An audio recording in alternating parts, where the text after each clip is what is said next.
সত্যি বলতে পদকটা আমার কাছে আসলে যথেষ্ট আনএক্সপেক্টেড ছিল, এতটাই আনএক্সপেক্টেড ছিল যে প্রথমে যখন ফোনটা করেছিলাম ভেবেছিলাম প্র্যাঙ্ক কল, তাই বেশ কাঠখোট্টাভাবে ডিল করছিলাম। কিছুক্ষণ পরে বুঝতে পেরেছি যে ফোনটা সিরিয়াস।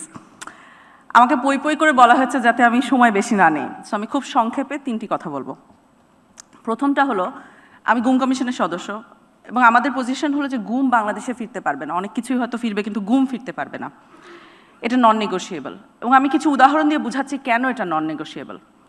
একজন বাবা তৎকালীন বিরোধী দলের, মানে আওয়ামী লীগ আমলে তৎকালীন বিরোধী দলের একজন কর্মী ছিলেন, উনি গুম হওয়ার ঠিক আগে 2 সপ্তাহ আগে ওনার বাচ্চা হয়, বাচ্চাটা প্রিম্যাচিওর ছিল এবং ভদ্রলোকের সাথে আমার কথা হয়েছে, প্রিম্যাচিওর বাচ্চাকে সাথে সাথে এনআইসিইউতে নেওয়া হয়। তো বাচ্চাকে কোলে নেওয়ার আগেই উনি গুম হন এবং আমাকে বলেছিলেন যে আয়নাঘরে ওনাকে একটা ছোট বোতল দেওয়া হয়েছিল, পানির বোতল। উনি ওই যতটুকু সময় গুম ছিলেন, ওই যখনই ওনার বাচ্চাকে খুব মিস করতেন তখন ওই পানির বোতলটা এভাবে করে কোলে নিয়ে বসে থাকতেন এবং সেটা দিয়ে উনি ওনার বাচ্চাকে স্মরণ করতেন।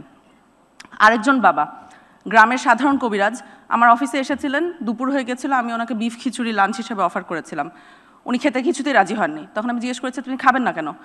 তখন বলেছিল যে যখন উনি গুম ছিলেন তখন ওনার পরিবার এতটা অর্থের অভাবে কষ্ট পেয়েছে যে ওনার বাচ্চা স্ত্রী অনেক সময় না খেয়েছিল। এ কারণে গুম পরবর্তী সময় ফেরত আসার পরে এখন ওনার কাছে বিফ খিচুড়ি টাইপের লাক্সারিয়াস খাবার খেতে উনি স্বাচ্ছন্দ্য বোধ করেন না, এই কারণে আমার ওখানে উনি লাঞ্চই করেন নাই সেদিন।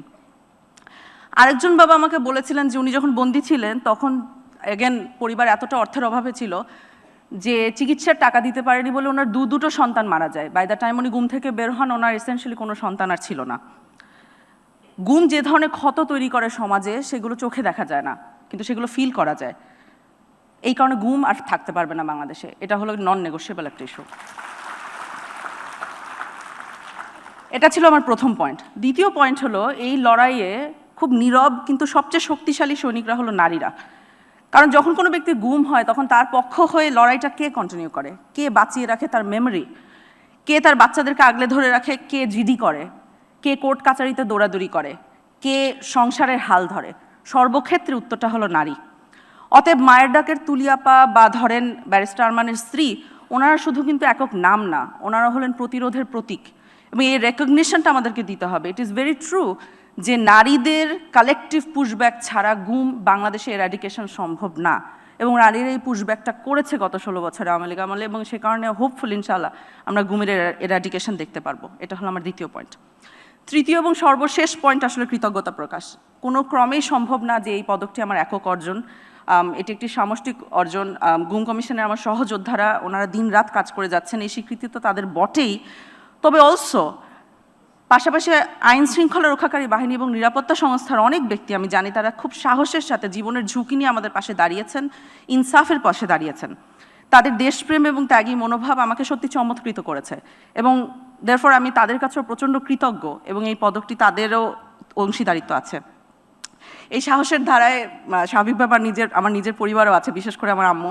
তিনি বেঁচে থাকলে আজকে মনে হয় আমার থেকে বেশি খুশি হতেন এবং অলসো আই থিঙ্ক উনি এনশিওর করতেন this doesn't get to my head so that I remain quite grounded, এটা করতেন। I am very grateful to my whole family.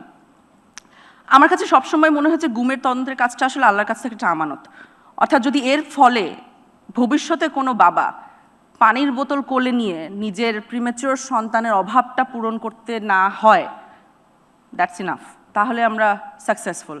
এবং এই ডেটারেন্সটা এস্টাবলিশ করা আমাদের সর্বসময়ের গোল এবং আশা করছি ইনশাআল্লাহ পারবো, বাংলাদেশ পারবে।